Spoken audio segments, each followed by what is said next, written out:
Sarah Mitchell's fingers trembled as she gripped the notice's third and final warning, red ink bleeding across cheap paper like an accusation.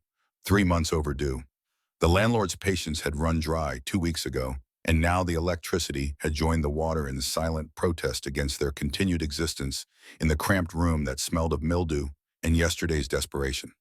Lily's quiet sobs drifted from the corner where the 8-year-old had curled herself into the smallest possible shape, as if disappearing might solve what her mother could not. Marcus sat rigid on the edge of the stained mattress. They all shared his 12-year-old shoulders, carrying weight no child should know. Evan, barely 6, pressed his face against the window, watching other children play in the apartment complex courtyard. Children whose mothers hadn't lost everything when their fathers died in construction accidents, that paid no compensation, offered no apologies, left no safety net beyond the gaping hole where a future used to be. The phone, a prepaid burner Sarah kept for emergencies, and the occasional cleaning job buzzed against the table. Unknown number. She almost didn't answer. Bill collectors had learned her habits, timing their calls for maximum psychological impact. But something made her thumb hover over the green button, some animal instinct that recognized the edge of a cliff and wondered what lay beyond the falling. The voice on the other end spoke with the measured formality of someone accustomed to delivering news that changed lives, though whether for better or worse remained to be seen until all the words had landed. Harrison, attorney at law representing the estate of one Elizabeth Coleman, recently deceased, matter requiring immediate attention. Could she come to his office tomorrow at 10? Sarah's throat constricted. She knew no one named Elizabeth Coleman. James had died 2 years ago with nothing but debts and the lingering scent of sawdust on work clothes she still couldn't bring herself to wash. His father, George, had passed before they'd even met, and James had spoken of his mother only in the past tense, a woman who'd abandoned him at 5 years old, too poor and selfish to fight for custody, too interested in her own survival to care about the son she'd left behind. Tomorrow at 10. Sarah looked at the eviction notice again. Tomorrow the landlord's brother would change the locks while they hauled their meager possessions to where exactly the shelter had a 3-week waiting list. Her sister in Ohio had made it clear that charity stopped at blood relations who brought problems instead of solutions. Tomorrow at 10 might be the last appointment she could keep before addresses became irrelevant and mailboxes became someone else's concern. Marcus shifted, and the mattress springs sang their familiar song of slow surrender. His voice emerged, careful, older than its years deserved to be. What did they want? Sarah turned the phone over in her hands, studying the black screen as if it might reveal truths she couldn't yet see. Someone died and left us something. Maybe. Who? I don't know. The silence that followed carried the weight of 2 years' worth of maybes. Maybe the insurance would come through. Maybe the union would help. Maybe someone would hire a widow with 3 kids and gaps in her work history that screamed unreliable. Maybe tomorrow would be different from today. Maybe had become a 4-letter word that tasted like ash and sounded like lies. Morning arrived with the indifference of all mornings, neither early nor late, simply inevitable. Sarah dressed the children in their cleanest clothes, Marcus in the button-down shirt from his father's funeral, Lily in the flower print dress that had fit perfectly last summer and now pulled tight across growing shoulders, Evan in hand-me-downs that swallowed his small frame whole. The bus ride to downtown took 40 minutes and cost $3.50 each way, $7 that might have been 2 meals if she stretched them far enough. Watered the soup, thin enough pretended fullness was a choice rather than a necessity. Harrison's office occupied the 2nd floor of a building that had seen better decades but still maintained enough dignity to require wiping your feet before entering. The waiting room smelled of old paper and furniture polish, leather chairs that creaked when you sat, and magazines from 6 months ago offering advice on problems Sarah couldn't afford to have. The receptionist's middle-aged wedding ring that caught the light, reading glasses on a chain, smiled with the kind of practiced warmth that came from years of ushering strangers through other people's deaths. They didn't wait long. Harrison himself emerged, 50s, maybe gray at the temples, in a way that suggested distinction rather than age, suit pressed and tie straight, everything about him speaking of order in a world Sarah had learned was fundamentally chaotic. His handshake was firm, without crushing, and he met her eyes with something that might have been respect or might have been pity. She'd stopped being able to tell the difference. The office beyond held more leather, more wood, more evidence of stability that felt alien as a foreign country. Harrison gestured to the chairs across from his desk, waited until they'd settled before opening a file that looked too thick for a simple inheritance, too detailed for a stranger's generosity. Mrs. Mitchell, I'll be direct because I suspect your time is valuable and your patience for legal niceties is limited. Sarah appreciated that more than he could know. She nodded. Elizabeth Coleman passed away 3 months ago. You are named as the sole beneficiary of her estate. The words landed and bounced off meaningless syllables in a sequence that refused to form coherent understanding. I don't know anyone by that name. Harrison pulled a photograph from the file, slid it across the polished desk. A woman, perhaps 70, silver hair, cut short, eyes that held the camera with steady defiance. Unfamiliar. Completely, utterly unknown. She was the biological mother of your late husband, James Mitchell. The air in the room shifted, pressure changing in ways Sarah's ears registered, but her brain struggled to process. James's mother had abandoned him, left when he was 5. Never looked back, never reached out, never cared enough to. That's impossible. James said she wanted nothing to do with him. Harrison's expression didn't change, but something in his eyes suggested he'd expected this response, had prepared for it, the way lawyers were prepared for every contingency. He withdrew more photographs, spreading them across the desk like evidence in a trial Sarah hadn't known she was attending.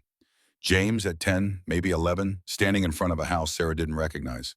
James at his high school graduation cap, askew, grin wide. James and Sarah on their wedding day, the photograph taken from behind and to the left, distant enough to be unnoticed, close enough to capture the moment he'd turned to kiss her. Marcus as a baby, chubby fists raised toward a sky full of clouds. Lily learning to walk, arms outstretched, face bright with discovery.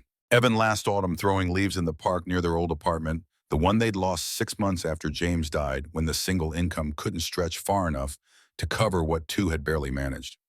Every photograph taken from a distance, every moment captured by someone who'd been watching, following, documenting a life she supposedly wanted no part of. Sarah's hands went cold, fingers numb against the glossy photo paper. Who took these? Mrs. Coleman employed various individuals over the years to photograph your family. She has had albums, dozens of them. Every birthday, every school play, every ordinary Tuesday that she couldn't be present for, but refused to miss entirely. Marcus leaned forward, his young face tight with confusion that bordered on anger. She was stalking us. She was loving you from a distance she believed was necessary for your safety. The words hung there, inadequate and enormous all at once. Sarah forced her brain past the shock, past the violation of being observed unknowingly, toward the practical questions that mattered in a world where sentiment didn't pay rent.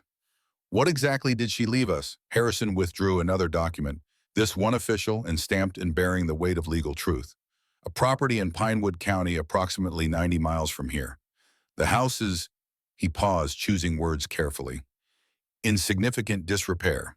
Additionally, 2 parcels of undeveloped land adjacent to the main property, and a bank account specifically designated for restoration and improvements. Sarah's pulse quickened despite her better judgment. Property meant shelter, maybe, or at least leverage for something better than an eviction notice written in red ink. How much is in the account? $50,000. The number ricocheted through her skull, too large to be real, too specific to be a mistake. $50,000. That was food for a year, rent for 3 years, college funds, and doctor visits, and shoes that fit, and nights where she didn't lie awake calculating which bill could go unpaid without immediate catastrophe. That was breathing room. That was possibility. There must be conditions.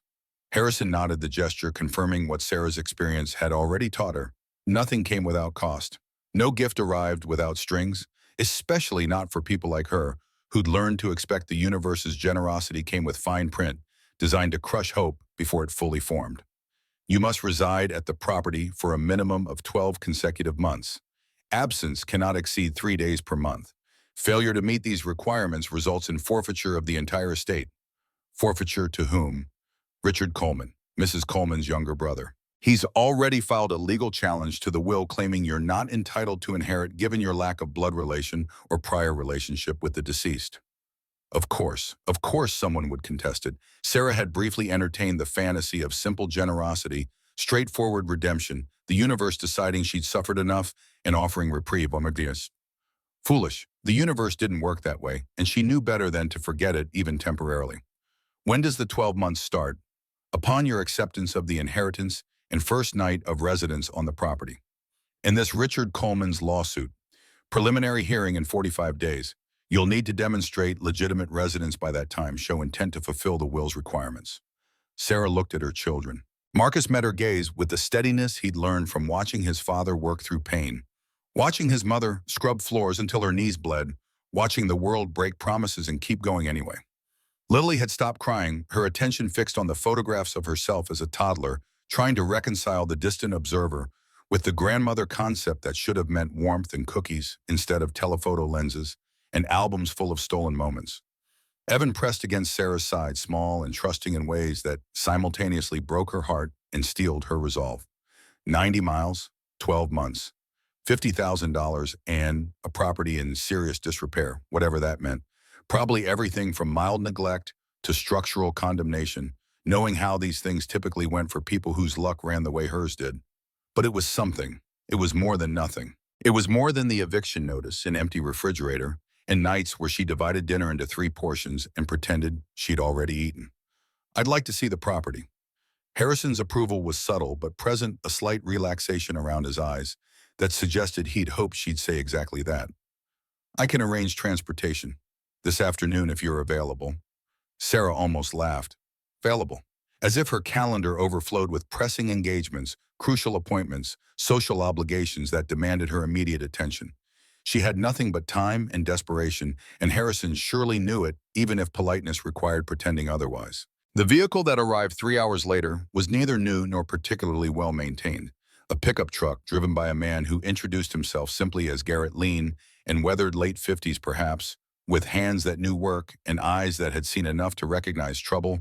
When it walked toward him, wearing a determined expression and dragging 3 exhausted children behind it. He drove with the casual competence of someone who'd navigated these back roads 10,000 times, knew where the potholes hid and which curves came faster than they looked, and when to slow down, even though the road appeared clear because deer didn't respect schedules or human convenience. They left pavement behind after 20 minutes, traded asphalt for dirt that rattled the truck's suspension and coated the windows with fine dust that turned the afternoon sun amber and strange. Trees crowded closer, pine and oak, and something Sarah couldn't name, branches, forming a canopy that swallowed the sky and made the truck's interior feel smaller, more confined, like descending into somewhere the light had forgotten existed. Mrs. Coleman was a private woman. Garrett offered the first words he'd spoken since they'd left the city limits behind. Lived out here alone for near about 30 years. Folks in town knew her enough to nod hello, but nobody knew her well enough to call friend, if you understand my meaning. Sarah understood. She'd become that kind of private herself since James died, the kind that answered greetings but discouraged follow-up questions, that smiled in ways designed to prevent further conversation, that built walls not from unfriendliness, but from the exhaustion of explaining circumstances, that invited pity or judgment or well-meaning advice, that assumed problems had solutions if you just tried hard enough. The trees thinned.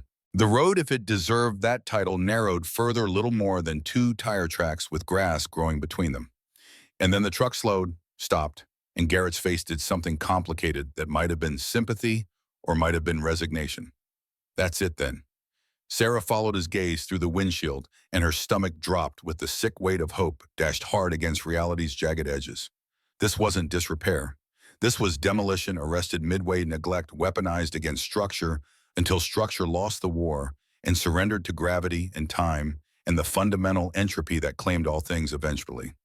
The house, she used the term loosely, sagged like something dying in stages. Roof collapsed across what might have once been a main room, walls buckled and black with rot, where water had won its patient campaign against wood and will. Windows gaped empty, glass long gone to weather, or vandals, or simple surrender frames twisted at angles that suggested violence. The whole thing leaned east as if trying to escape its foundation, trying to crawl away from whatever history had happened here and left it this ruined. Marcus's voice emerged small and tight. This is supposed to be our house. Sarah had no answer that wouldn't sound like a lie or an apology, and she'd promised herself when James died that she wouldn't lie to her children about the world's fundamental unfairness, wouldn't apologize for circumstances beyond her control. Sometimes all you could offer was silence that acknowledged the truth without trying to soften it. Garrett cleared his throat. Mrs. Coleman's place was a ways past this. This here's the original homestead, been abandoned near 40 years from what I heard. Your property starts at that oak yonder. He pointed to a massive tree whose trunk could have hidden a grown man, branches spreading wide enough to shade half an acre, and runs about 15 acres total, including the collapsed structure. Good land, though. Rich soil, spring-fed creek at the back. Worth something if you're willing to work it. If, the smallest word carrying the heaviest weight, If you're willing to work land you don't know how to farm, if you're willing to live somewhere electricity hasn't reached and running water means what flows in the creek, if you're willing to bet everything on a dead woman's generosity and a lawyer's assurances and the fundamental belief that 12 months of hell might purchase a future marginally less hellish than the present. Sarah opened the truck door. The air outside smelled of pine sap and earth and something else, smoke old and faded, but present like fire had visited here and left its signature burned into memory. Her feet found uneven ground, grass tall enough to hide snakes if snakes lived this far north, if snakes cared about property lines and inheritance disputes and widows who'd run out of better options. Y'all stay in the truck. She directed this at the children, saw Marcus's protest forming, and cut it off with a look that brooked no argument. This wasn't a democracy. This was survival. And survival meant the adult went first to check for dangers the children shouldn't face until absolutely necessary. The grass whispered against her jeans as she approached the ruin. Up close, the damage revealed itself in greater detail, charring along the south wall that spoke of fire attempted, if not completed, door hanging by one hinge and beaten inward as if someone had fled rather than entered. Foundation cracked and sinking on the left, where the ground had shifted or simply given up supporting weight it had carried for however many decades before deciding enough was enough. Every surface wore the gray patina of abandonment, that particular shade of weathered hopelessness that came from years without human touch, without care, without anyone believing the structure worth saving. Sarah circled slowly, picking her way over fallen timbers and scattered debris beer cans, suggesting teenagers had used this place for parties, cigarette butts, a condom wrapper that made her stomach turn thinking about what else might have happened here in the dark. She almost missed it, almost walked right past the disturbed earth near what had been the back corner where someone had dug recently, no grass, growing yet soil still dark and loose, shaped in a rectangle, maybe 3 feet by 2 feet. Fresh. Within the last few days, if she had to guess though, her expertise in dirt dating was limited at best. Her pulse picked up for reasons she couldn't immediately name. Someone had been here. Someone had dug here, specifically here near this specific corner of this abandoned structure that shouldn't matter to anyone. She crouched, brushed soil aside with hands that knew cleaning other people's dirt but not excavating secrets. Her fingers found metal, cool and smooth and definitely intentional, definitely placed rather than naturally occurring.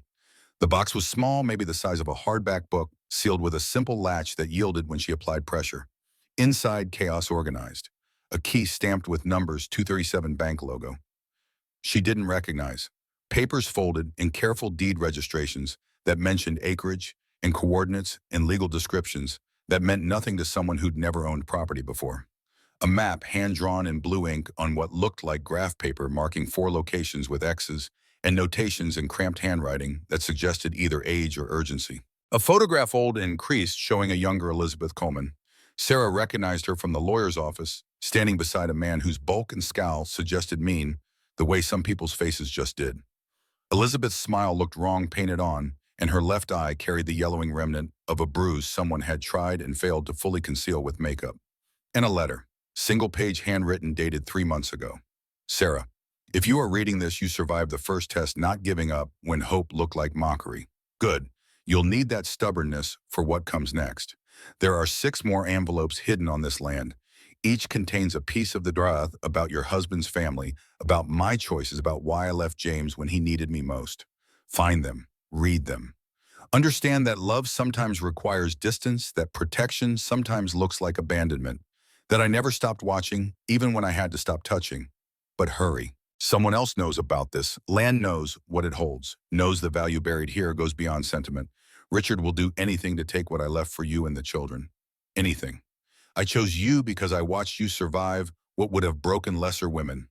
I chose you because James chose you, and my son had good judgment about hearts, even if the world gave him nothing else worth trusting.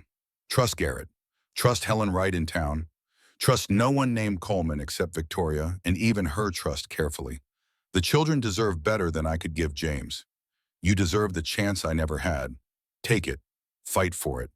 Don't let Richard's money and lawyers convince you that the law favors the powerful over the deserving. With love you never knew existed.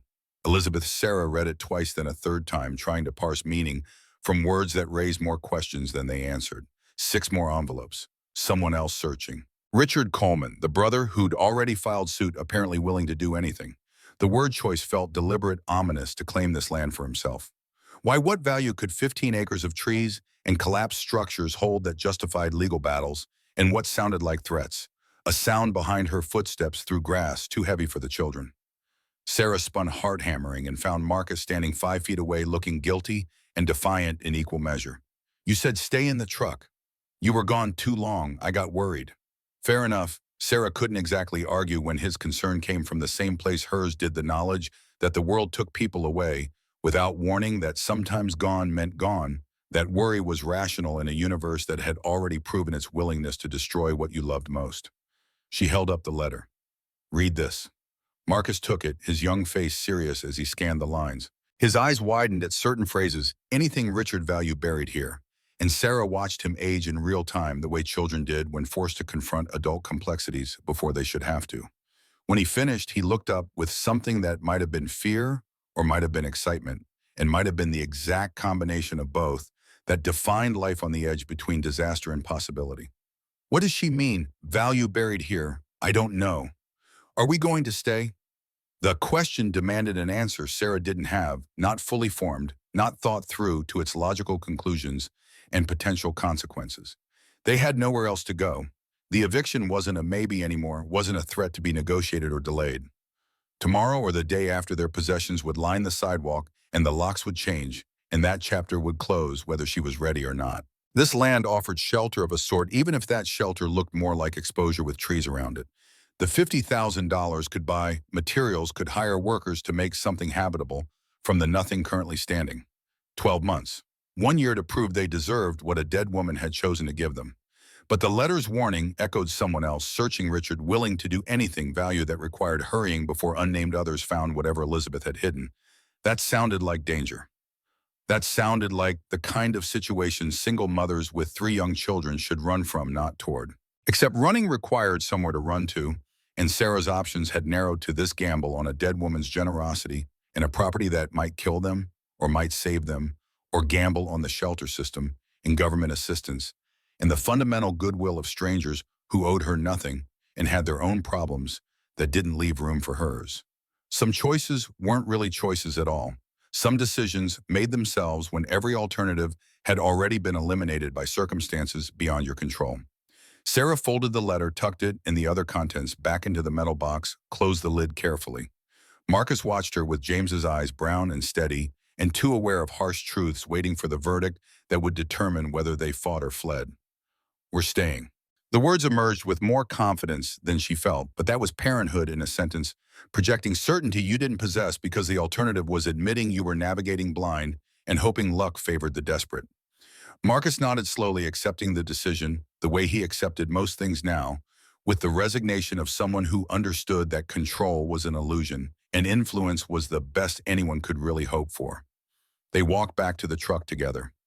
Lily looked up as they approached, her face hopeful in ways that hurt to see, but still young enough to believe adults had answers, that mothers could fix things, that saying they were staying meant they'd found something worth staying for rather than simply running out of ways to leave.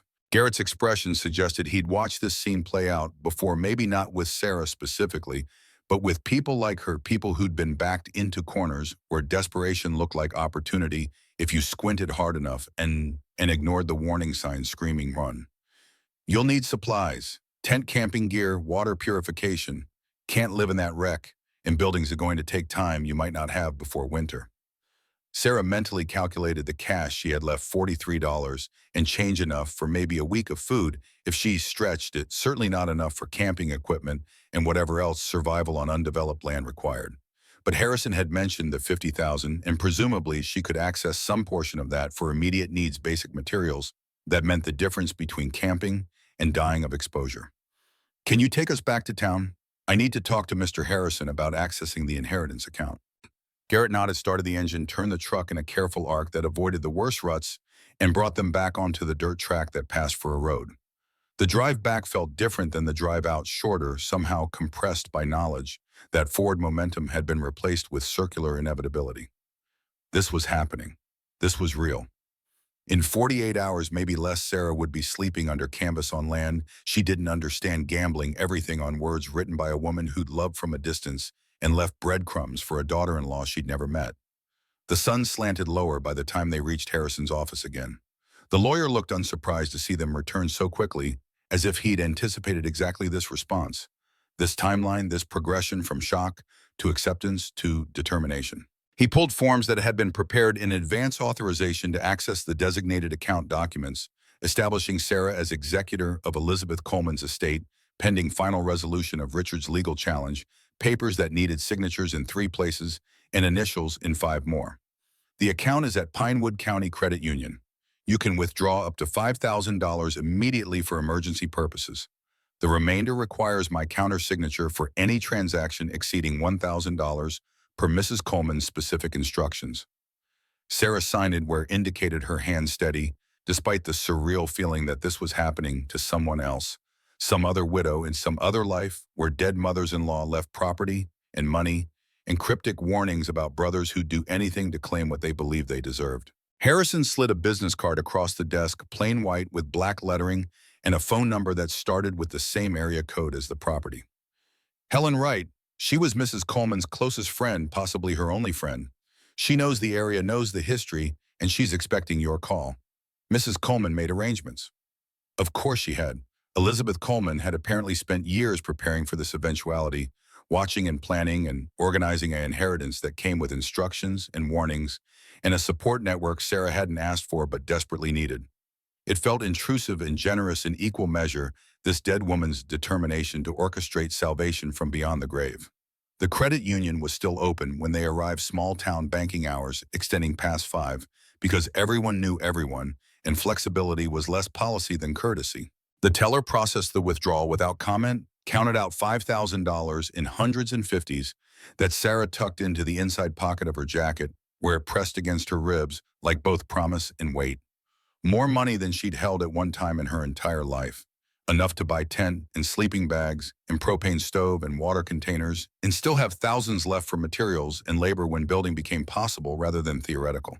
They spent the remaining daylight at a camping supply store where the clerk's enthusiasm suggested he didn't often see customers planning extended outdoor living situations. Sarah bought practical items, basic items, things James would have chosen if James were here to make these decisions. Canvas tent rated for 4-season use, sleeping bags that claimed warmth to 20 below, cookware that nested to save space, LED lanterns that ran on batteries and would provide light when darkness came too early and stayed too late.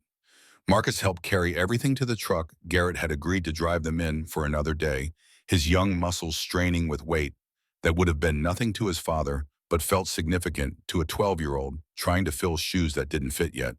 By the time they returned to the property, their property, Sarah forced herself to think their land. Now, regardless of Richard Coleman's objections, evening had settled into the spaces between trees. Garrett helped them unload, showed Marcus how to stake the tent properly so wind wouldn't collapse. It demonstrated the propane stove's ignition sequence and safety features. His movements carried the easy competence of experience, someone who'd done this before, or at least understood that survival in wild spaces required respecting details city dwellers took for granted. "I'll be back tomorrow with water," he said as he prepared to leave. "Spring's a quarter mile that way." He pointed into darkness that revealed nothing. "But you'll want containers and a path cleared before trying to haul your own. And Mrs. Mitchell." He paused, truck door open, 1 foot already inside. "Lock this tent tonight." Mrs. Coleman wasn't wrong about Richard. Man's got money and connections and a mean streak that runs deep when things don't go his way. He left before Sarah could ask what that meant specifically, what form Richard's meanness might take, whether the warning was precautionary or imminent. The truck's taillights disappeared through the trees, and then they were alone. Sarah and 3 children and 15 acres of darkness punctuated by sounds she couldn't identify and fears she couldn't voice without making them more real. They ate cold sandwiches purchased at a gas station, drank bottled water that tasted like plastic and chemicals, and arranged sleeping bags inside the tent that smelled new and synthetic and temporary. Lily fell asleep first, exhausted by the day's emotional weight. Evan followed within minutes, his small body curled against Sarah's side, seeking warmth and reassurance. Marcus lay awake longer, his breathing too controlled to be natural, his stillness too deliberate to be relaxed. "Mom," his whisper barely disturbed the darkness. "Are we safe here?" Sarah wanted to say yes, wanted to promise that safety was guaranteed, that she'd protect them, that the tent's canvas walls would keep out whatever threats the night held. But she'd promised not to lie, and lies of comfort were still lies regardless of good intentions. I don't know, but we're together and that's going to have to be enough. Marcus accepted this the way he'd accepted his father's death and their eviction and all the other harsh truths life had delivered before he'd developed the armor to deflect them. He rolled over, gave up on sleep or pretended to, and Sarah lay listening to night sounds that meant nothing to someone raised on city noise, where sirens and traffic and humanity's constant motion provided familiar soundtrack to darkness. Sometime after midnight, she'd lost track of time without her phone's glow to mark hours footsteps approached through grass. Sarah's eyes snapped open, every muscle tensing. The footsteps circled the tent slowly, deliberately, someone testing boundaries or making their presence known or simply observing what the new residents looked like from outside their fragile shelter. She held her breath, hand reaching for Marcus in the darkness, finding his shoulder and squeezing once to communicate silence. The footsteps stopped, paused, then retreated, fading back into the night they'd emerged from. Sarah waited, counting heartbeats, straining to hear if the visitor had truly gone or merely withdrawn to observe from greater distance. No more sounds came. No voices called out. No threats materialized into action. But in the morning when she emerged from the tent blinking in early light, she found it a sign, wooden and freshly painted, planted it in the ground 10 feet from where they'd slept. Disputed property. Trespassers will be prosecuted. Someone had been here. Someone wanted them to know they'd been watched, that their presence had been noted, that whatever claims Elizabeth's will made, someone else had claims too, and wasn't afraid to enforce them through intimidation if necessary. Sarah pulled the sign from the ground. The wood was new, the paint barely dry. Whoever had placed it had done so recently. Maybe while they slept, maybe while they'd lain awake listening to footsteps that came and went like warnings whispered in darkness. She looked at the collapsed house, the tent, the trees surrounding them in every direction, the sky visible through gaps in the canopy where light reached down like judgment or benediction, depending on how you chose to interpret God's attention. 45 days until the court hearing, 12 months to prove they belonged here. 6 more envelopes hidden somewhere on land she didn't know, containing truths about families and choices and love that looked like abandonment if you didn't understand the full story. Sarah Mitchell gripped the sign tight enough to feel splinters pressing into her palm, and she made herself a promise, the kind of promise that felt less like hope and more like defiance, less like optimism, and more like refusal to be broken by one more thing when everything else had already tried and failed. They weren't leaving, not for Richard Coleman, not for his money and lawyers and midnight intimidation tactics. Not for anyone. This land was theirs now, and if someone wanted to take it, they'd have to do more than plant signs in the night and hope fear did their work for them. Garrett returned before noon with water containers stacked in the truck bed and news that spread unease through Sarah's chest like ink in clean water. Richard Coleman had been asking questions around town who'd seen the new people at the old Coleman place, what they looked like, how long they planned to stay. The questions carried edges sharp enough to draw blood if you leaned into them wrong. Man's not subtle when he wants something. Garrett hauled a 5-gallon jug from the truck muscles, corded with the kind of strength that came from decades rather than gyms. Offered Billy Henderson $50 to report back what y'all do each day. Billy told him to take his money and choke on it, but plenty others in town wouldn't have that particular moral backbone.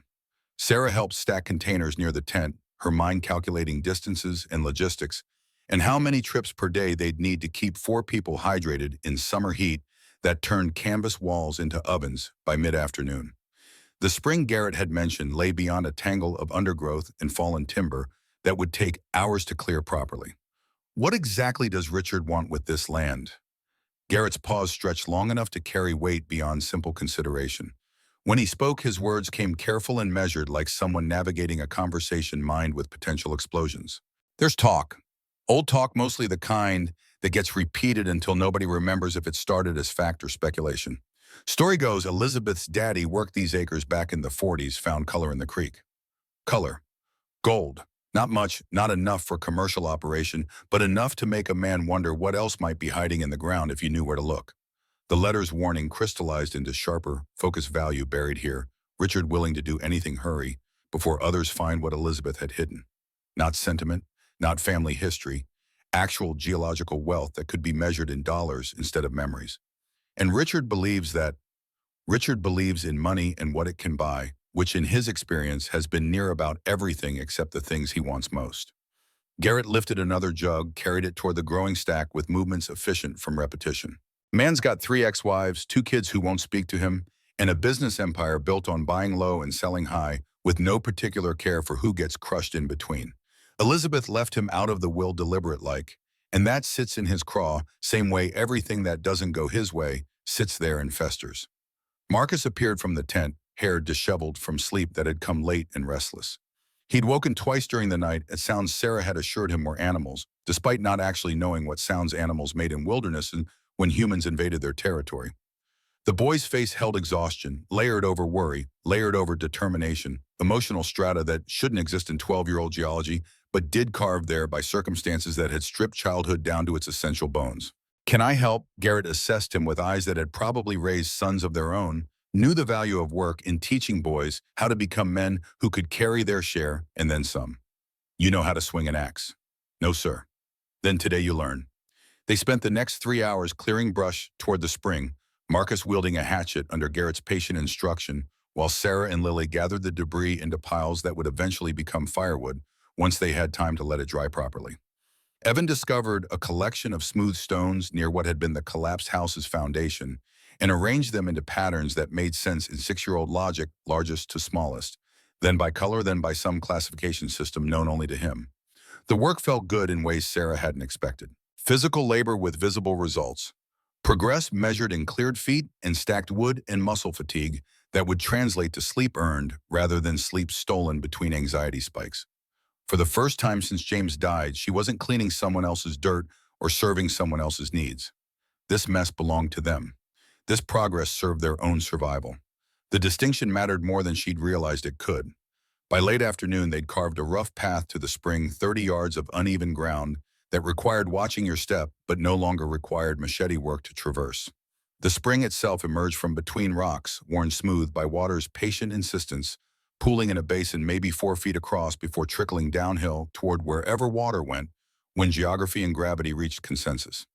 Garrett tested it with a kit from his truck, declared it safe enough for drinking, once boiled better than most, well water if you didn't mind minerals. They were hauling full jugs back to camp when the car arrived, expensive, an out-of-place sedan with city plates and paint that had never known dirt roads. It stopped where the track widened slightly, and the man who emerged wore a suit that cost more than Sarah's entire wardrobe, including shoes and the winter coat she'd pawned last March when electricity mattered more than warmth. Richard Coleman looked exactly like someone who'd inherited money and multiplied it through calculated cruelty. 60, maybe tall and broad in ways that suggested high school athletics, followed by decades of maintenance routines designed to preserve the physique that had once defined him. His face carried the peculiar smoothness of work done not enough to be obvious, but enough to erase lines that should have mapped a life lived. Everything about him projected control and ownership, and the fundamental certainty that the world bent to accommodate his preferences or suffered consequences. Mrs. Mitchell. His voice matched his appearance, cultured and cold, practiced at civility that concealed contempt. I wanted to introduce myself properly rather than through lawyers and paperwork. Sarah set down the water jug, positioned herself between Richard and the children in movements that felt instinctive as breathing. Garrett stood slightly to her left, silent but present, radiating the kind of stillness that communicated readiness without requiring explicit threat. Mr. Coleman, your sign was very welcoming. Ah, yes, that. He smiled without warmth, lips moving while eyes stayed flat as painted stones. I assumed you'd been misinformed about the property status. My sister's mental state was questionable. Toward the end medication, you understand confusion about her actual wishes versus what predatory strangers convinced her to write. The accusation landed with enough force that Sarah felt Marcus stiffen beside her, felt Lily's small hand find her own and squeeze tight enough to communicate fear or anger, or both compressed into the grip of an 8-year-old who'd learned too young that adults lie and power protects liars better than truth protects the powerless. Elizabeth seemed quite clear in her intentions. Elizabeth spent her last decade watching your family from distance because engaging directly would have violated the restraining order her ex-husband obtained when she wouldn't accept that James wanted nothing to do with her. Richard's delivery suggested facts established and incontestable history written by victors who controlled the narrative. The courts recognized her instability then. They'll recognize the pattern now when I demonstrate how a desperate woman with no connection to my sister manufactured relationships, and manipulated a confused elderly woman into signing away property that rightfully belongs to blood family. Sarah's jaw tightened against responses that would only feed whatever confrontation Richard had orchestrated by driving 90 miles to deliver threats in person. She'd learned in 2 years of widowmaking that engaging with people who'd decided you were enemy meant giving them ammunition to use against you later, when recordings might exist, or witnesses might testify, or your own anger might be reframed as instability that justified whatever actions others claimed necessary for protection. If you have legal concerns, take them to court. Otherwise, you're trespassing on property I currently possess legal claim to regardless of your objections. Something flickered across Richard's face, surprise maybe, or recalculation, the momentary discomfort of someone accustomed to intimidation working, who'd encountered resistance instead of capitulation. He recovered quickly, smoothed the expression back to neutral civility with practice that suggested frequent use. I see my sister chose well. Stubborn determination can look very much like stupidity when you don't understand what you're fighting for. He turned back toward his car, paused with door open. Enjoy your camping trip, Mrs. Mitchell. I suspect novelty will wear thin once you realize how many things can go wrong in isolated places where help arrives slowly, if it arrives at all. The sedan navigated the rutted track with difficulty, bottoming out twice before disappearing into trees that swallowed it like everything else that didn't belong here. Sarah's hands trembled slightly, adrenaline or rage or fear, possibly all three combined into the physiological response her body defaulted to when threatened by forces larger than herself. He's going to hurt us, isn't he? Lily's question emerged small and certain, the observation of someone who'd watched her father die and her mother struggle and knew firsthand that the universe didn't prevent bad things from happening to people who'd already suffered enough. Sarah, crouched to eye level, framed her daughter's face between palms that had scrubbed floors and changed diapers, and never once struck in anger, despite provocations that would have justified lesser violence. He's going to try to scare us into leaving, but being scared and leaving are different choices, and we get to choose which one matters more. Night settled with the abruptness of summer transitioning to autumn temperature, dropping from pleasant to cold in the hour between sundown and full dark. They ate beans heated over the propane stove, bread going stale but still edible apples Garrett had brought that tasted like ordinary miracles when food security remained theoretical rather than guaranteed.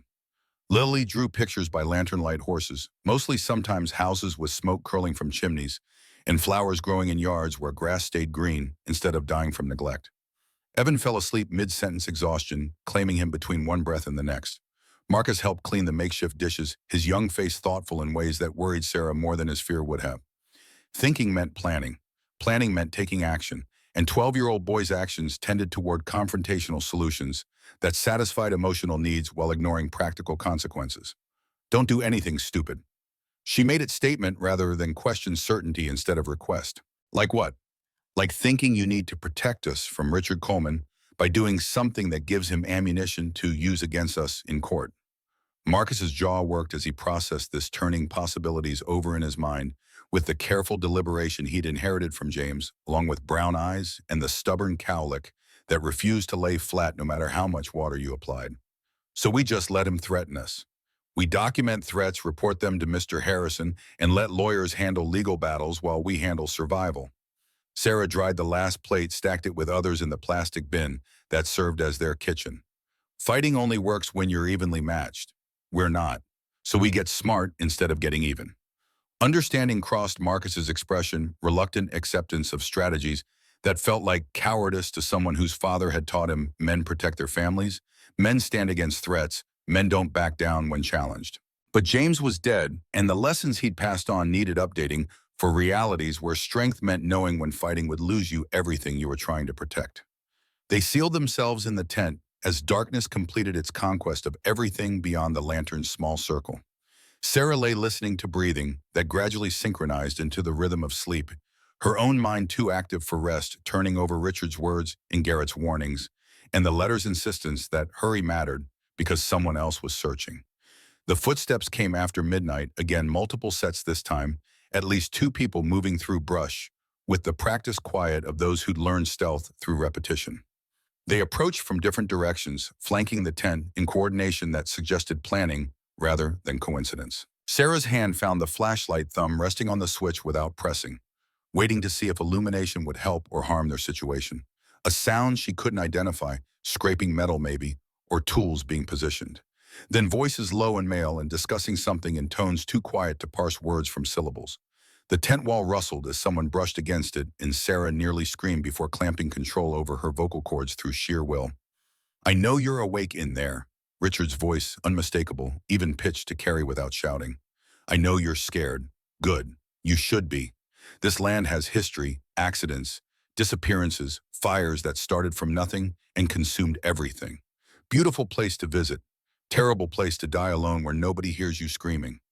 The footsteps retreated. Truck engines starting some distance away, headlights sweeping through trees briefly, before vanishing towards civilization and laws that only mattered when witnesses existed to enforce them.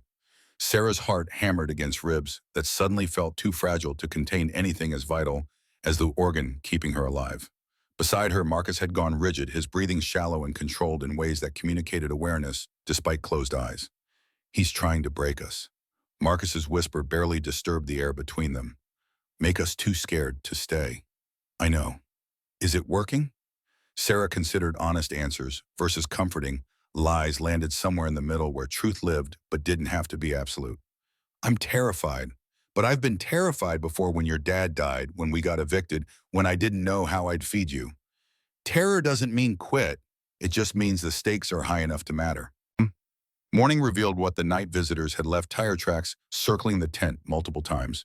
Boot prints pressed deep where they'd stood watching, and the propane tank for the stove moved 10 feet from where they'd positioned it. The violation felt worse than theft. Someone had been here, touched their things, demonstrated the ability to harm while choosing instead to terrify. The message was clear. We can reach you anytime. Distance means nothing. Isolation is your weakness, not your protection. Garrett arrived with the sunrise, took one look at the disturbed ground, and his expression went hard and as granite cooled from molten rage. "That stupid son of a—" He caught himself, glanced at the children, redirected. "This is escalation. He's testing boundaries, seeing if fear moves you when legal pressure doesn't. What do we do? Document everything. Photograph the tracks, the moved tank, anything disturbed. Then we call the sheriff and make formal complaint, even though Buck Peterson is Richard's fishing buddy and won't do a damn thing except write a report nobody reads." They spent an hour photographing evidence with Sarah's cheap phone, the images grainy but clear enough to show pattern and intent.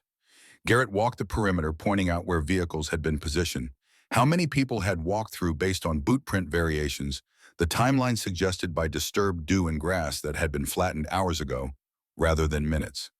The sheriff arrived near noon, late 50s, substantial belly testing, his uniform's buttons eyes, that had seen enough of humanity's worst to develop the weary cynicism cops acquired when idealism died from prolonged exposure to reality's uglier aspects. Buck Peterson took their statement with the enthusiasm of someone fulfilling obligation rather than pursuing justice, wrote details in a notebook with handwriting that suggested medical school dropout, and offered platitudes about increased patrols that everyone present knew were lies wrapped in uniforms and presented as civic duty.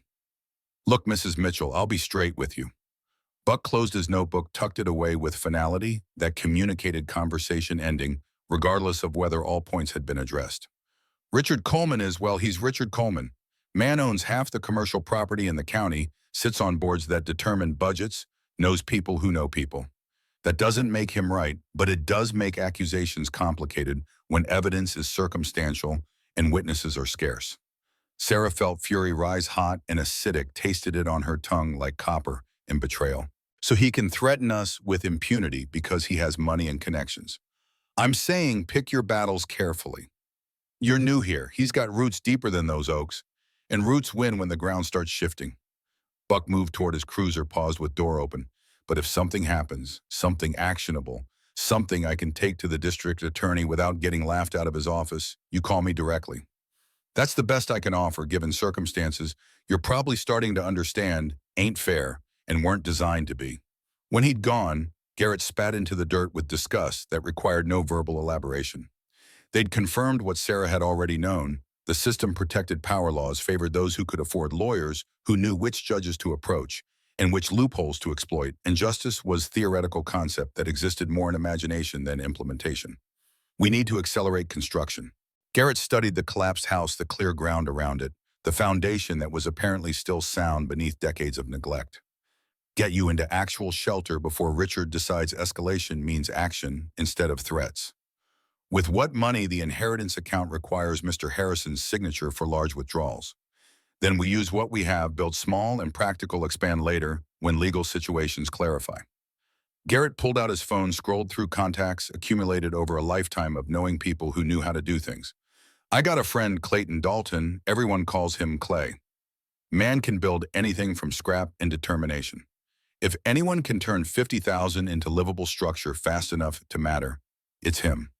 Clay arrived the following afternoon driving a truck older than Marcus' bed loaded with tools that showed the wear patterns of frequent use and careful maintenance. He was maybe 55, lean in the way of men who'd been working physical jobs since before the work had a chance to make them soft, with hands that looked like they'd been carved from wood and eyes that assessed the situation with the practiced evaluation of someone who'd seen enough projects to know which ones would work and which ones were disasters waiting for opportunity.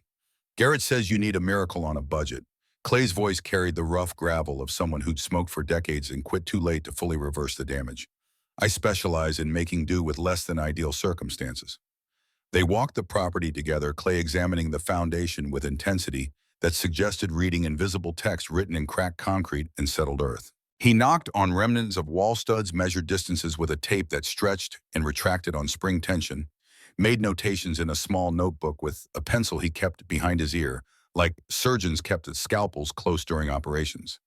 Foundation's solid. Someone built this to last, and last it has, even if everything above ground gave up the fight. Clay straightened, brushed dust from his jeans and movements automatic from repetition. I can give you 2 bedrooms combined, living, kitchen area, 1 bathroom. Won't be pretty, but it'll be weatherproof and pass basic safety inspection if the inspector isn't actively looking to fail you. 45,000 for materials and my labor. 3 months if weather cooperates. Sarah did the math quickly. 45,000 left, 5,000 for emergencies and unexpected costs that always materialized because Murphy's Law was the one law that actually functioned regardless of money or connections. 3 months meant they'd be living in the tent through October, November if delays happened, but it also meant they'd have real shelter before winter turned camping into potential death sentence. When can you start? Tomorrow. But I need to be honest about complications. Clay's expression suggested he was someone who'd learned that honesty up front saved problems later, even when honesty cost him work. Richard Coleman tried to hire me last week, offered triple my usual rate to refuse any job from you, make sure you stayed living in that tent until cold or fear or common sense drove you away. I told him where he could shove his money and his job offer, both, which means I've made an enemy of someone who doesn't forget slights. You hire me, you're getting quality work, but also inheriting whatever retaliation Richard directs at people who side against him. Seems we're collecting enemies faster than we're collecting anything else. Sarah extended her hand, watched Clay grip it with strength that communicated both capability and commitment. Welcome to the cause of people too stubborn to know when they're beaten. Clay grinned, sudden and genuine, transforming his weathered face into something younger and more hopeful than circumstance probably warranted. Stubbornness is underrated virtue in my experience. Builds better houses than optimism ever did. The key from the metal box opened account number 237 at Pinewood County Credit Union revealed the 50,000 exactly as Mr. Harrison had promised. Sarah withdrew 45,000 in certified check made out to Clayton Dalton with memo line reading construction services in her careful handwriting. The weight of that transaction, spending more money than she'd ever possessed on a structure that existed only in plans and promises, made her hands shake slightly as she signed authorization forms. Work began the next morning with demolition that felt therapeutic, despite accomplishing nothing except clearing space for whatever came next. Clay brought 2 helpers, his nephew Derek, who was studying architecture but needed summer work, and a woman named Rosa, whose carpentry skills Clay vouched for with the kind of respect that transcended gender assumptions about who could swing hammers and read levels. They worked with efficient coordination, reducing what remained of the collapsed structure to sorted piles of salvageable versus garbage, clearing the foundation completely within 3 days.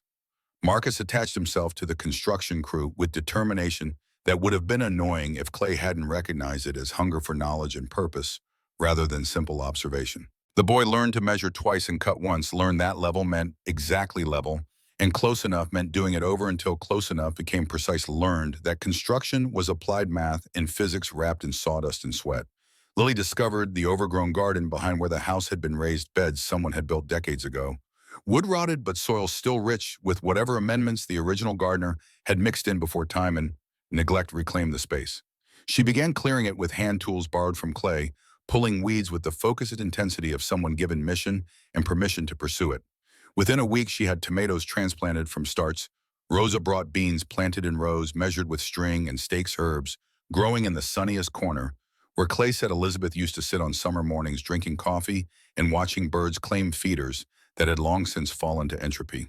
Evan collected things interesting rocks, pieces of glass smoothed by weather into gems that caught light feathers, from birds whose species he documented in a notebook Garrett gave him, along with a field guide to regional wildlife. The boy created inventory systems and categories that made sense as six-year-old logic arranged his collections with the seriousness of curators organizing museum exhibitions. When asked why, he simply stated, "Someone should remember what was here before we changed it." The wisdom of that observation settled in Sarah's chest with the weight of truths children saw clearly because they hadn't learned yet to look past surfaces toward complications adults invented to justify their own failures. This land had existed before them, would exist after. Their presence was temporary regardless of legal claims or 12-month requirements. What they built or destroyed mattered less than how they stewarded what they'd been given custody of for the brief moment when Elizabeth's generosity intersected with their desperation. 4 weeks into construction, Victoria Coleman arrived unannounced in a sensible sedan that had known dirt roads before and didn't panic at rough conditions. She was perhaps 45, dressed in casual clothes that managed to project competence without formality, with Elizabeth's cheekbones and eyes, but warmer, somehow less guarded, as if life had treated her more kindly than it had her older sister. "I'm Victoria, Elizabeth's niece, which makes me James's cousin, which makes your children my family, even if we've never met and circumstances were designed to prevent exactly that." She spoke quickly, words tumbling over each other like someone who'd been holding them inside too long and feared silence would steal her courage before everything important got said. "I wanted to come sooner, but Richard has people watching me too, and I needed to be careful about when and how because he's got lawyers who'd love to prove I'm conspiring against family interests or whatever legal fiction they'd construct to isolate you further." Sarah studied her carefully, looking for deception or agenda, or the kind of manipulation that came wrapped in sympathy and delivered with smiles. But Victoria's hands shook slightly as she spoke, and her eyes kept darting toward the children with something that looked like longing, or regret, or maybe just the grief of connections lost before they could be formed. "Why are you here?" "To tell you the truth about your husband's family, about why Elizabeth had to leave James, about what Richard really wants and what he's capable of doing to get it." Victoria pulled a folder from her bag, thick with documents and photographs, that spilled across the makeshift table Clay had constructed from sawhorses and plywood. "And to beg you to be careful because my uncle doesn't make idle threats, and his definition of necessary force has gotten people hurt before when obstacles wouldn't move themselves." 5 weeks after construction began, Evan was playing near the creek, supervised from distance by Lily, who'd been explicitly told not to let her younger brother drown or disappear or encounter wildlife larger than squirrels. He came running back with something clutched in his fist, face bright with the particular excitement of children who'd found treasure regardless of whether adults would recognize it as valuable. "Mom, look what the water had." The stone in his palm caught afternoon light and threw it back in colors that didn't occur naturally in ordinary rocks.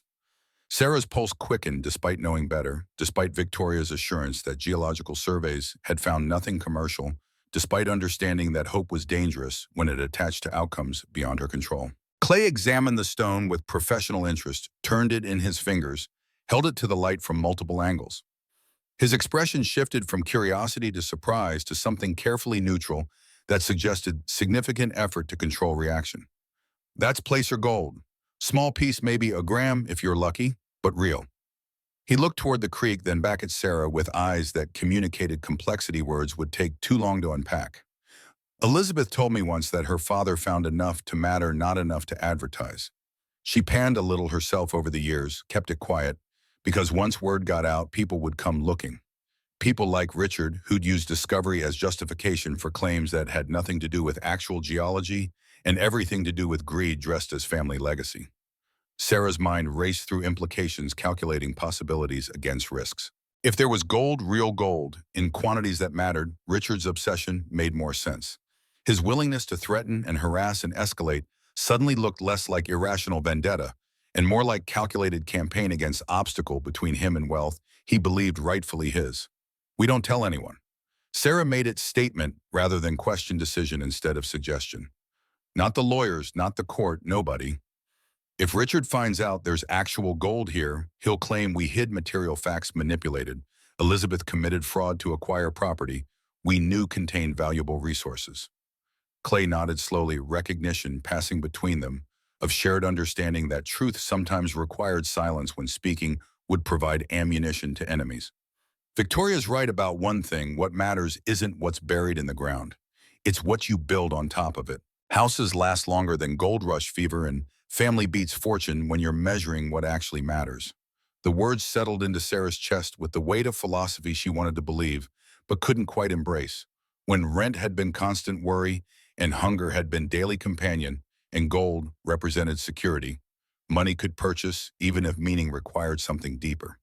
She looked at Evan's bright face, at the stone he'd found through luck or providence or simple childish persistence that paid attention where adults had learned to look past. Maybe both were true. Gold mattered and didn't matter, had value and was worthless, depended entirely on what you were willing to trade for the security it promised. 10 days later, Helen Wright appeared, 70-something, white hair, cut practical and short-moving, with the careful precision of someone whose joints complained, but whose mind refused to surrender to age's incremental theft of capability. She brought a key, small and gold-plated, along with the kind of smile that suggested she'd been waiting years to deliver whatever message Elizabeth had entrusted to her. "You're tougher than I expected. Elizabeth said you would be, but I've learned not to trust the living's assessment of the dead's judgment until proof presents itself." Helen's voice carried the rough edges of someone who'd smoked for decades and quit recently enough that the damage hadn't fully healed. "She wanted you to have this after you'd proven you could survive the first month. Figured if you lasted that long, you deserved what comes next." The key opened nothing Sarah could see immediately, but Helen's directions led them 4 miles down a service road to what had once been a railway station, serving timber operations that shut down in the 60s when automation and economics shifted jobs elsewhere. The building stood empty, but structurally sound: wood siding, weathered gray, but intact windows boarded rather than broken. Inside smelled of dust and time and abandonment, not rot exactly, but the particular staleness of air that hadn't circulated in decades. Helen navigated through the main room to a back office, knelt with visible effort, and revealed a floor panel that came up when you knew where to press. The compartment below held a wooden chest sealed with a lock that yielded to the golden key. Inside, documents establishing ownership of the train station itself, plus the half-acre it sat on, $25,000 in cash wrapped in plastic to protect against moisture, and 2 envelopes marked with numbers 4 and 5 in Elizabeth's careful handwriting.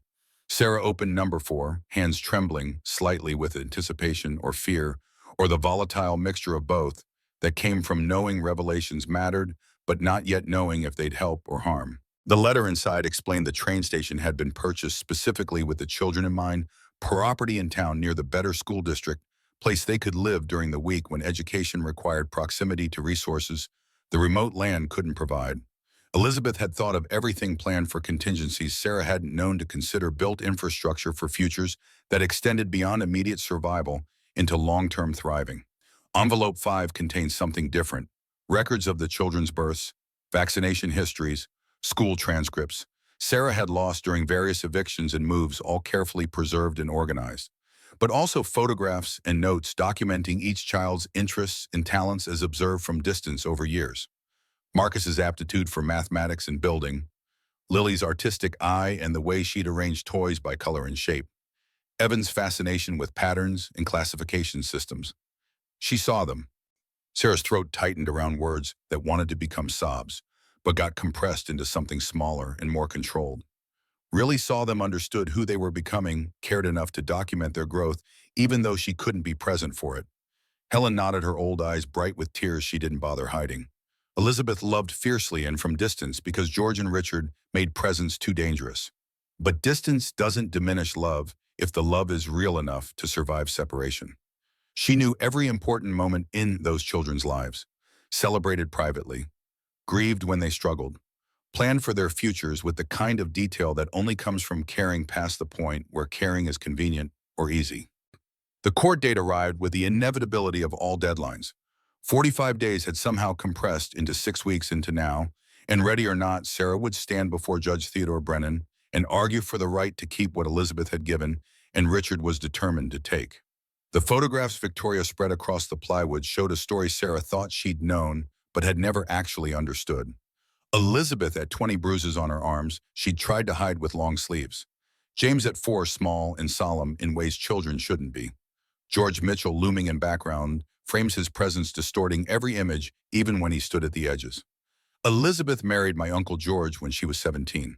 He was 32, established, respected in the community as someone who'd built a successful construction business from nothing. Victoria's fingers traced the edge of one photograph, her touch gentle as if the paper itself might bruise.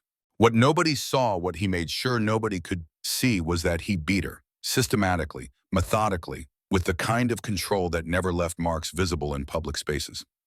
Marcus had gone very still, his young face processing implications that connected directly to the father he remembered, the grandfather he'd never met, the family history that suddenly carried darker weight than simple abandonment. When James turned 5, Elizabeth tried to leave, filed for divorce, got a lawyer, started building the case for sole custody. Victoria pulled out legal documents yellowed with age restraining orders and custody filings and motions that painted procedural picture of a woman fighting through proper channels. George retaliated by threatening to kill James, not Elizabeth, James. Told her if she pursued custody, if she showed up at school or tried to contact their son in any way, he'd make it look like an accident and there wouldn't be enough evidence to prove anything, except that children died sometimes, and mothers who abandoned them had to live with that knowledge forever. Sarah's stomach twisted. The scenario was specific enough to be credible, horrifying enough to explain why someone might choose decades of distance over risking their child's life. She believed him. Sarah heard her own voice emerge smaller than intended, compressed by the weight of imagining choices no one should face. She watched him kill their dog when it barked too much, drowned it in the bathtub while she listened from the locked bedroom. He did it slow, made sure she heard every sound, then told her that was gentle compared to what accidents could look like if she kept pushing for things George had decided she couldn't have. Lily had pressed herself against Sarah's side, small body rigid with horror, at adults who hurt children, who made threats that required believing because disbelief might cost everything. Even Evan had stopped organizing his rock collection, his 6-year-old instincts recognizing conversations that carried freight too heavy for his understanding, but real enough for him to demand attention. So she left. Signed in preface to giving George full custody, agreed to supervise visitation she knew he'd never allow, and moved 300 miles away to start over where he couldn't find her easily. Victoria's voice cracked slightly, emotion bleeding through the recitation of facts she'd probably told herself many times trying to make peace with family history. But she hired investigators, kept track, followed James's life through school records and photographs taken from safe distances. Made money as an accountant, invested carefully, bought this land when the original owner died and sold it cheap because nobody wanted property this remote. And Richard, Sarah already knew the answer, could see the shape of it forming from evidence accumulated over weeks of threats and midnight visits and warnings delivered with the confidence of someone who'd never faced real consequences for actions taken in darkness. Richard is George's younger brother, was before George died 8 years ago. They were cut from the same cloth, believed women existed to serve children, existed to obey, and money could purchase whatever force alone couldn't accomplish. Victoria gathered the photographs, stacked them with care that suggested they were precious despite the pain they documented. When Elizabeth wrote her will, leaving everything to you and the children, Richard saw it as betrayal of family blood.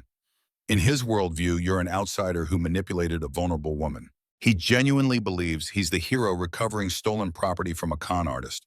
The framework shifted context, realigning facts into patterns that made terrible sense. Richard wasn't simply greedy. He was righteous in his greed, convinced his claim carried moral weight that justified whatever methods he employed. Men like that were more dangerous than simple criminals because they could hurt you while believing themselves virtuous, could escalate without guilt to constrain their actions. What does he think is buried here?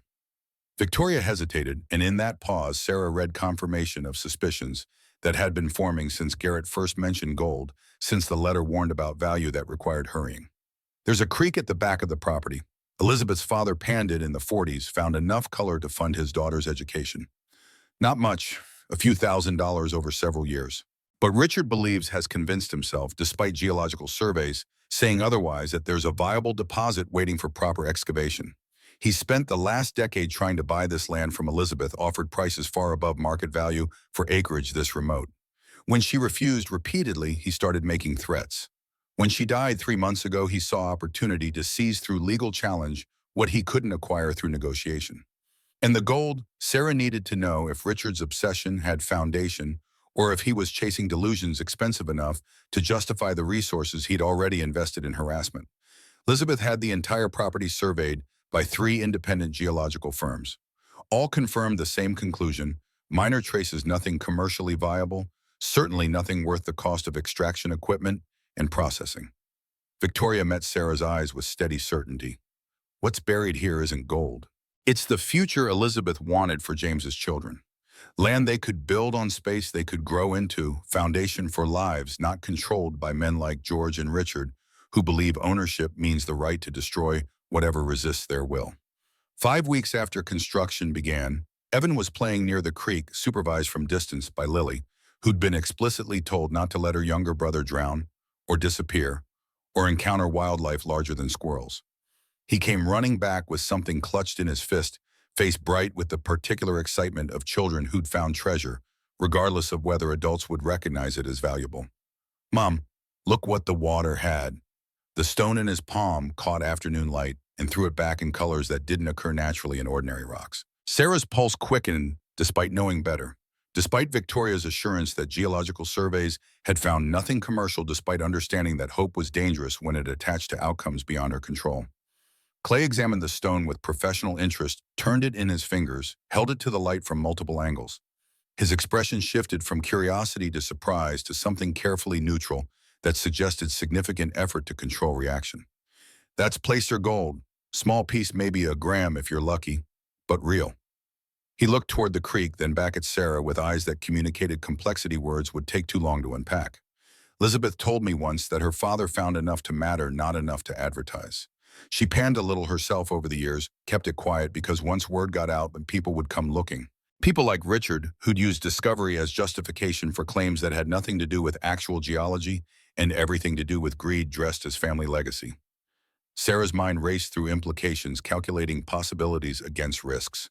If there was gold, real gold, in quantities that mattered, Richard's obsession made more sense. His willingness to threaten and harass and escalate suddenly looked less like irrational vendetta and more like calculated campaign against obstacle between him and wealth he believed rightfully his. "We don't tell anyone." Sarah made its statement rather than question decision instead of suggestion. "Not the lawyers, not the court, nobody. If Richard finds out there's actual gold here, he'll claim, 'We hid material, facts manipulated. Elizabeth committed fraud to acquire property we knew contained valuable resources.'" Clay nodded slowly at recognition, passing between them of shared understanding that truth sometimes required silence when speaking would provide ammunition to enemies. "Victoria's right about one thing: what matters isn't what's buried in the ground. It's what you build on top of it. Houses last longer than gold rush fever, and family beats fortune when you're measuring what actually matters." 10 days later, Helen Wright appeared, 70-something, white hair, cut practical and short-moving, with the careful precision of someone whose joints complained, but whose mind refused to surrender to age's incremental theft of capability. She brought a key, small and gold-plated, along with the kind of smile that suggested she'd been waiting years to deliver whatever message Elizabeth had entrusted to her. "You're tougher than I expected. Elizabeth said you would be, but I've learned not to trust the living's assessment of the dead's judgment until proof presents itself." Helen's voice carried the rough edges of someone who'd smoked for decades and quit recently enough that the damage hadn't fully healed. "She wanted you to have this after you'd proven you could survive the first month. Figured if you lasted that long, you deserved what comes next." The key opened nothing Sarah could see immediately, but Helen's directions led them 4 miles down a service road to what had once been a railway station serving timber operations that shut down in the 60s when automation and economics shifted jobs elsewhere. The building stood empty, but structurally sound wood siding, weathered gray but intact windows, boarded rather than broken. Inside smelled of dust and time and abandonment, not rot exactly, but the particular staleness of air that hadn't circulated in decades. Helen navigated through the main room to a back office, knelt with visible effort, and revealed a floor panel that came up when you knew where to press. The compartment below held a wooden chest sealed with a lock that yielded to the golden key. Inside, documents establishing ownership of the train station itself, plus the half-acre it sat on, $25,000 in cash wrapped in plastic to protect against moisture, and 2 envelopes marked with numbers 4 and 5 in Elizabeth's careful handwriting. Envelope 4 explained the train station had been purchased for the children property in town, near better schools place they could live during the week when education required proximity to resources the remote land couldn't provide. Envelope 5 contained birth records, vaccination histories, school transcripts Sarah had lost during evictions, all carefully preserved, but also photographs and notes documenting each child's interests and talents observed from distance over years. She saw them. Sarah's throat tightened around words that wanted to become sobs, but got compressed into something smaller and more controlled. Really saw them, understood who they were becoming, cared enough to document their growth, even though she couldn't be present for it. Helen nodded, her old eyes bright with tears she didn't bother hiding. Elizabeth loved fiercely and from distance because George and Richard made presence too dangerous. But distance doesn't diminish love if the love is real enough to survive separation. The court date arrived with the inevitability of all deadlines. 45 days had somehow compressed into 6 weeks into now, and ready or not, Sarah would stand before Judge Theodore Brennan and argue for the right to keep what Elizabeth had given, and Richard was determined to take. The county courthouse occupied a brick building whose architecture suggested Depression-era public works, solid functional design to project authority without unnecessary ornamentation. Sarah dressed in the nicest clothes she owned, which still looked shabby compared to the attorneys who populated hallways in suits that cost more than most people's monthly rent. Mr. Harrison met her at the entrance, his expression carefully neutral, in ways that suggested he knew the odds and didn't want his pessimism to undermine her confidence. The courtroom held perhaps 60 people, Richard's supporters, townspeople, Victoria had convinced to attend, and media from the local paper interested in disputes involving money and land, and families that tore themselves apart over inheritance. Judge Brennan presided with the weathered authority of someone who'd heard every argument and believed very few whose patience for procedural games had been exhausted decades ago by lawyers who mistook verbosity for competence. Richard's attorney, Mr. Burke's 60 and sharp as surgical instruments, built his case with the methodical precision of someone who'd won more trials than he'd lost. Elizabeth Coleman had been mentally compromised by medication and age. The will had been executed under suspicious circumstances. Sarah Mitchell was an opportunist who'd manipulated a vulnerable woman for personal gain. Mr. Harrison countered with documentation, medical records showing Elizabeth's cognitive function remained intact until her death testimony from doctors who'd certified her competent witnesses who could speak to her clear intentions and sound reasoning. The children were blood descendants of Elizabeth's only child, giving them stronger family claim than a brother who'd been estranged for decades. But law wasn't logic. Law was interpretation and precedent in which arguments resonated with whoever held power to decide. Judge Brennan listened with expression that revealed nothing, asked pointed questions that suggested sharp mind evaluating evidence rather than accepting assertions, and recessed for lunch without indicating which direction his thoughts inclined. Marcus tugged Sarah's sleeve during the break, his face set with determination that looked too old for 12, too hardened by life, that had taught him adults couldn't always protect, and sometimes children had to speak for themselves. "Can I talk to the judge?"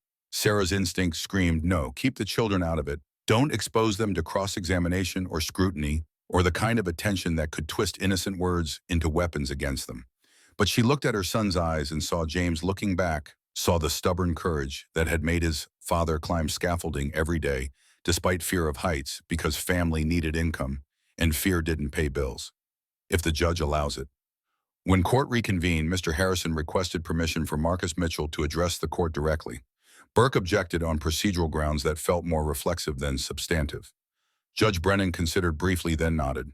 Marcus walked to the witness stand with posture carefully straight, shoulders back, in ways Sarah had taught him for job interviews and important meetings, for moments when how you carried yourself mattered as much as what you said. The bailiff swore him in, and Marcus's hand on the Bible looked small and terribly young. The boy's voice emerged steady, and when he spoke, Sarah heard James in the cadence, heard herself in the word choice, heard something entirely Marcus in the conviction that animated syllables into something more than mere testimony. "Your Honor, I don't know much about law. I'm 12, I know math and how to build things, and that my dad died 2 years ago in an accident that nobody called an accident until the insurance company needed reasons not to pay what they'd promised." He paused, gathering thoughts or courage or both. My grandmother, Elizabeth Coleman, who I never met, she watched us for years. Took pictures of birthdays and school plays, and ordinary days when nothing special happened except we were alive, and she cared enough to document it. Mr. Coleman, he gestured toward Richard without looking directly at him. Never came to my dad's funeral. Never sent a card when mom couldn't pay rent. Never cared until there was something to take. Burke started to object, but Judge Brennan's raised hand silenced him before words fully formed. Marcus continued, voice gaining strength from momentum and possibly from the rightness he believed in. With childhood's capacity for certainty about moral absolutes, adults learned to question. My grandmother left us land because she wanted us to have what she couldn't give my sense: safety space, a future that wasn't controlled by people who thought money meant they owned everything, including other people's choices. We've lived in a tent for 2 months. My mom works all day helping build our house, then stays up at night planning how to make everything work. My little brother found rocks and studied them until he could tell you every species of mineral in this county. My sister grew a garden from dirt nobody thought could support anything except weeds. He took a breath, and in that space Sarah could hear her own heartbeat, could feel the room's collective attention focused on the child who'd somehow become the most compelling argument for why inheritance mattered beyond legal technicalities. Mr. Coleman has 3 houses, has money and lawyers and power to make things happen however he wants. We have a tent and a half-built house and a dead woman's belief that we deserve chance she never got. I don't think law should favor people who already have everything over people who have nothing except the willingness to fight for the little bit someone tried to give them. Silence held for 3 seconds that stretched elastic and strange. Then Lily stood from where she'd been sitting behind Sarah, her 8-year-old voice cutting through the quiet with the particular clarity of children who hadn't learned yet that speaking in courtrooms required permission. I don't need a mansion. I just need somewhere I can plant tomatoes and not worry that somebody's going to make us leave before harvest. She looked directly at Judge Brennan, her small face serious as grief. Grandmother Elizabeth understood that. Mr. Coleman doesn't understand anything except wanting what he can't have. Evan stood next, whether from impulse or inspiration. Sarah couldn't determine his 6-year-old solemnity, somehow devastating in its earnestness. Grandmother left us books about rocks and plants. She knew I liked organizing things. Mr. Coleman doesn't even know my name. Judge Brennan's expression shifted microscopically. Something that might have been approval, or might have been the weariness of someone who'd seen enough human behavior to recognize truth when children spoke it plainly. He looked at Richard Coleman, then at Sarah, then at the 3 children who'd somehow taken control of a courtroom without realizing they'd done anything except told their truth. The judge's voice emerged measured and final. This court finds that Elizabeth Coleman possessed testamentary capacity at the time her will was executed. The evidence demonstrates clear intent, sound reasoning, and legitimate desire to provide for her son's children after years of forced separation. Blood relation extends through James Mitchell to his children, making them the direct descendants Mrs. Coleman named as beneficiaries. Richard Coleman's challenge is denied. The will stands as written. Miss Sarah Mitchell is confirmed as legal guardian and executor with full rights to the inherited property. The gavel came down with sound that finalized what had been uncertain made real. What had been contested transformed possession into ownership, in the space between one breath and the next. Sarah felt tears tracking down her face, unchecked. Felt Marcus's small hand find hers and squeeze tight enough to hurt. Felt Lillian's heaven pressing against her sides, seeking confirmation that this verdict meant what it sounded like it meant. Richard Coleman's face had gone red, his hands gripping the table edge with enough force to whiten his knuckles.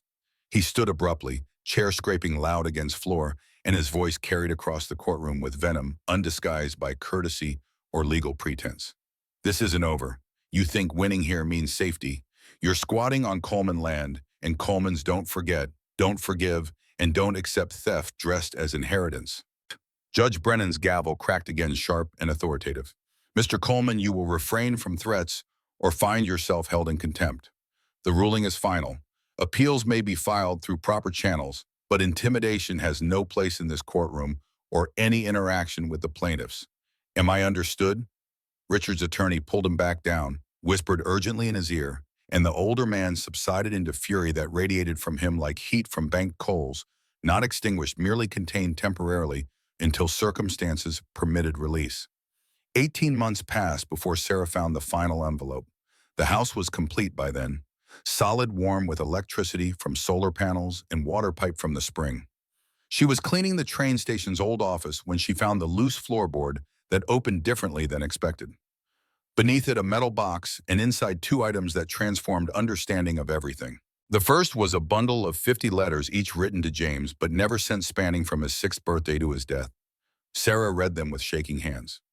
One entry written on James's wedding day: "Today, you married Sarah. I watched from the parking lot, saw how carefully you held her hand. You chose well, my son." Another 3 days after Marcus was born: "You have a son. He has your eyes, your serious expression. I pray you teach him better than George taught you, that cycles break when someone has courage to choose differently."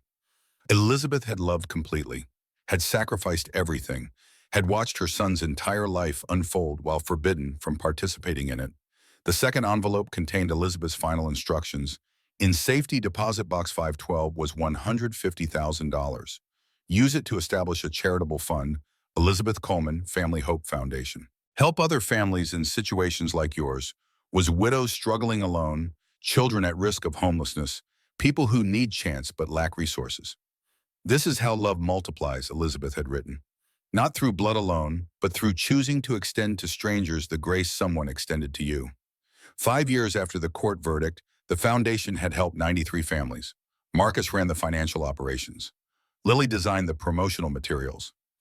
Evan maintained a database tracking outcomes. Sarah stood in the completed train station watching the annual gathering where families who'd been helped came together to share stories. Clay approached, handed Sarah a photograph: the completed house on the land garden, thriving children playing. Elizabeth would be proud. You took what she gave and multiplied it past anything she probably imagined. Yes, Sarah thought about the letters, the years of watching, the calculated risk of leaving everything to a woman Elizabeth had never met. She taught me that love doesn't require presence, just commitment to continuing the work of caring past the point where it's easy or convenient. Richard Coleman never bothered them again. The appeals he'd threatened never materialized. 6 months after the trial, he'd been arrested for fraud in an unrelated business deal.